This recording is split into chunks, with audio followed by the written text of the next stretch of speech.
망해 2021년 새해가 밝아왔습니다. 지난해에는 코로나 바이러스의 대재앙이 온 세상의 정치, 경제, 종교를 다 무너뜨렸고 온 인류는 두려움에 벌벌 떨면서 지난 재앙의 한 해였습니다.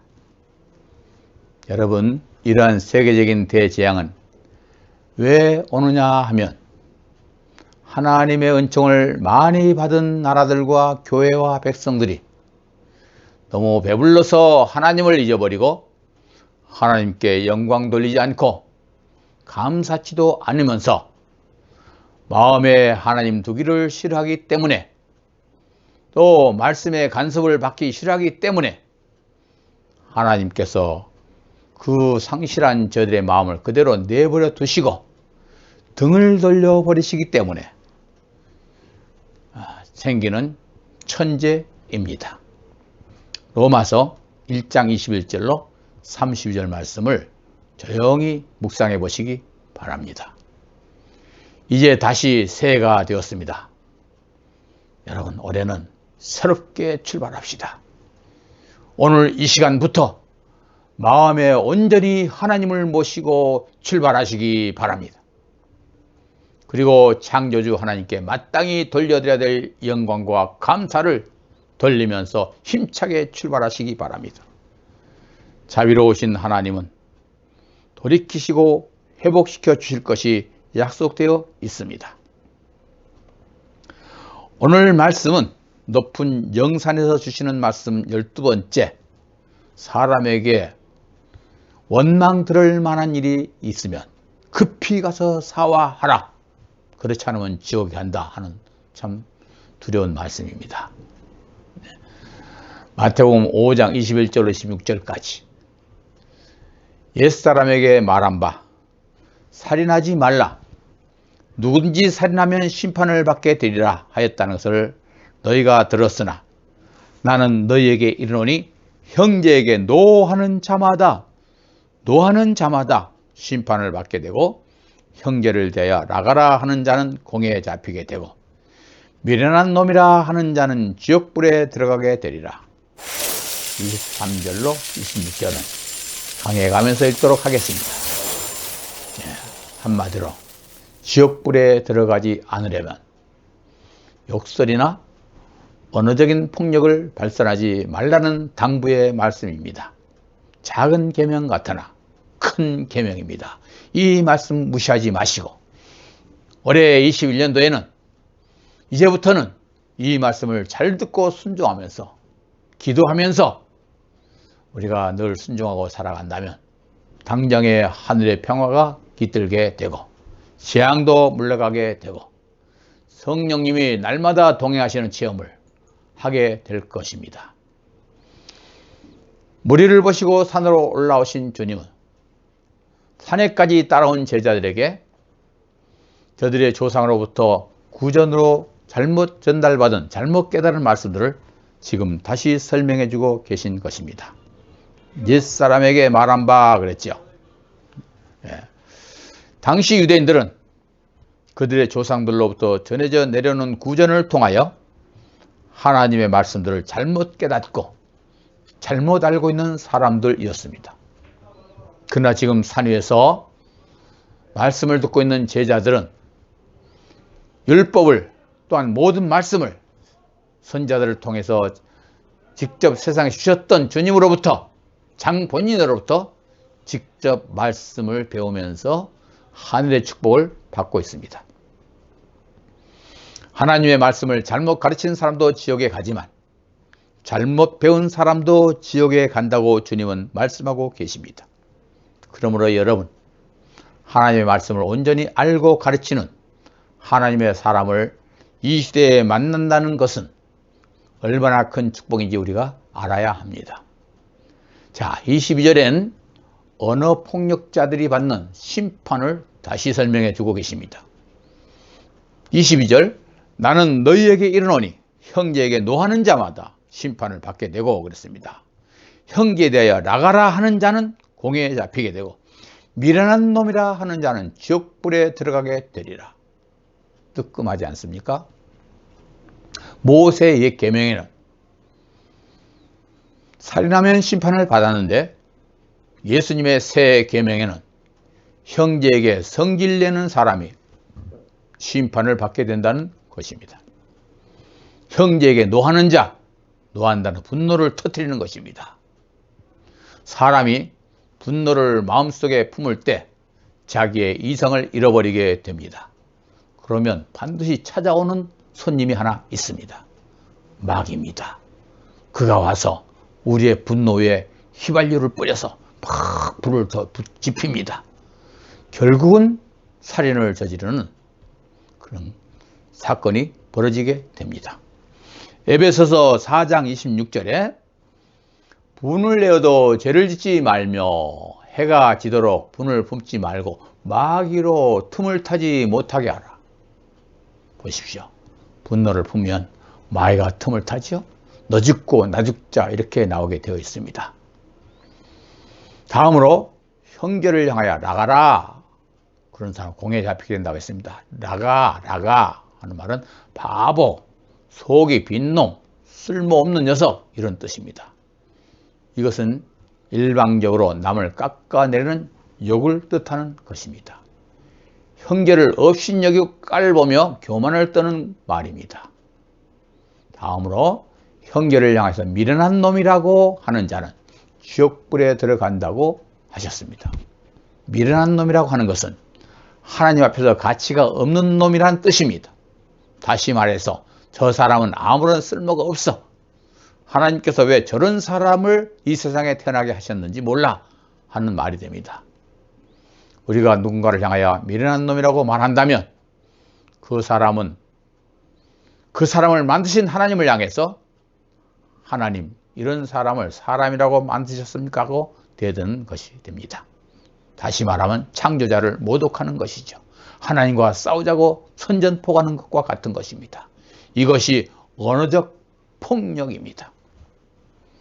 사람이 사람을 죽이는 것은 무력으로만 죽이는 것이 아닙니다. 말로 사람을 얼마든지 죽일 수 있습니다. 언어 폭력은 무력의 폭력보다 더 파괴력이 강하기 때문에 이런 사람은 지옥불에 들어가게 된다는 것입니다. 몸에 난 상처는 아물면 그만입니다. 흉터가 있어도 더 이상 아픔과 고통은 없습니다. 그러나 말로 난 상처는 참으로 오래갑니다. 영원히 갑니다. 너무 아픈 것입니다. 옛날 사람들로부터 전해 들은 유대인의 율법에는 살인하면 심판을 받게 된다고 했는데 하나님의 참의 말씀의 뜻은 그 이상의 뜻이 있다는 것입니다.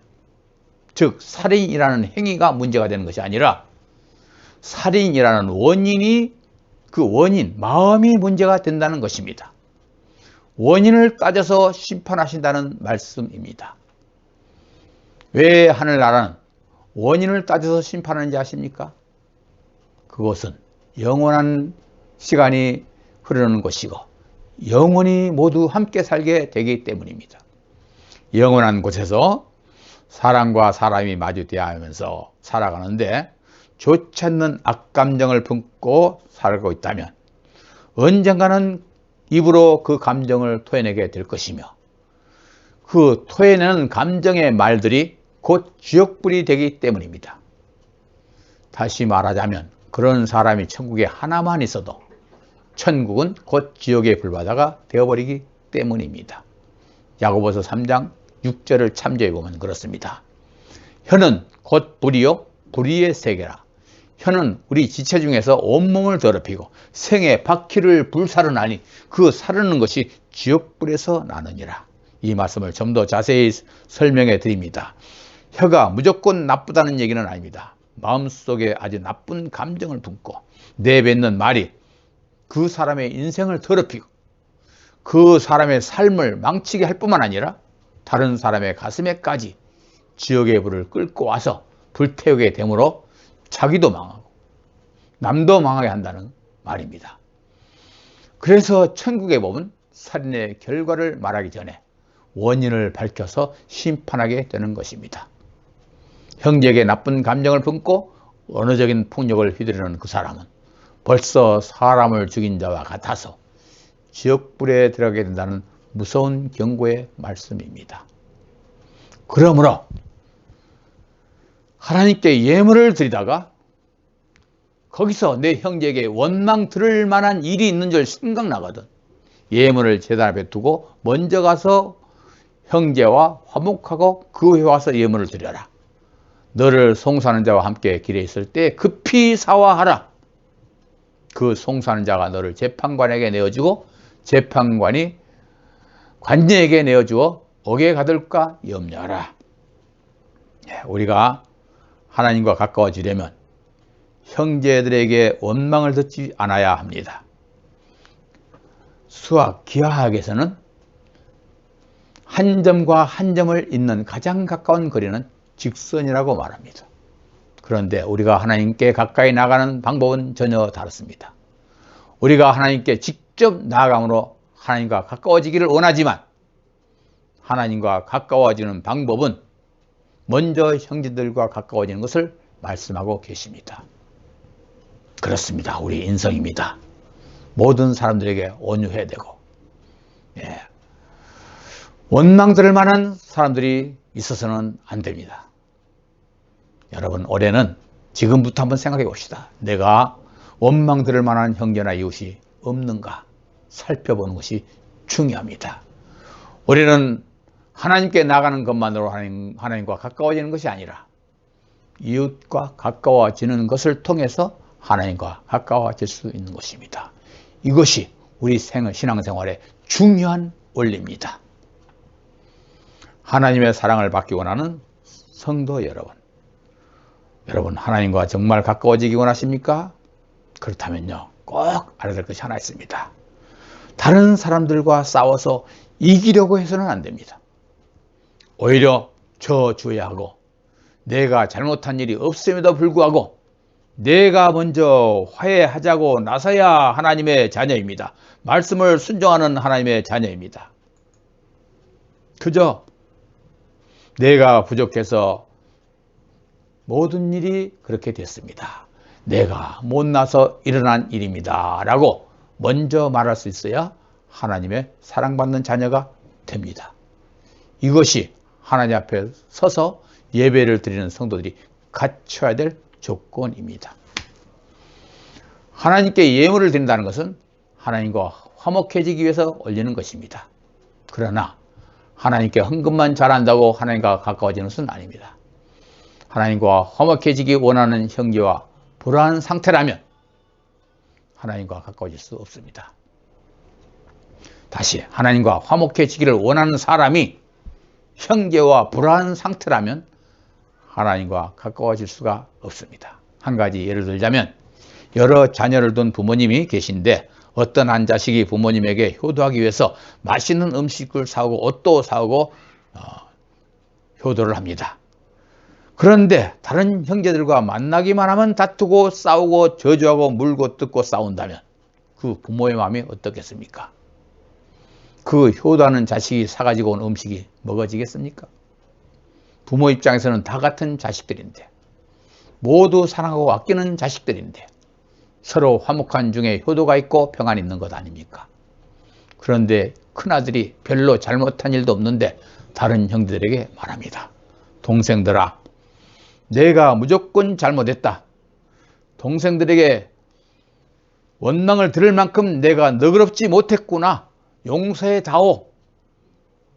그 후에 동생들이 용서하고 안 하고는 그들의 책임이고 일단 먼저 이렇게 말한 후에 형은 아버지의 인정을 받게 됩니다. 그 후에 또 다른 형제들이 싸우고자 덤벼들면 이번에는 아버지가 혼내주는 것입니다. 내 이놈들, 너희 형이 무엇을 잘못했느냐? 잘못함이 없음에도 불구하고 사과를 했거늘 무엇을 가지고 따지고 덤비느냐? 이 못된 놈들아. 이렇게 아버지의 불벼락이 떨어지게 됩니다. 그리고 나는 더욱 인정받는 자녀가 됩니다. 여러분, 이것만큼은 반드시 알고 신앙생활을 하셔야 됩니다.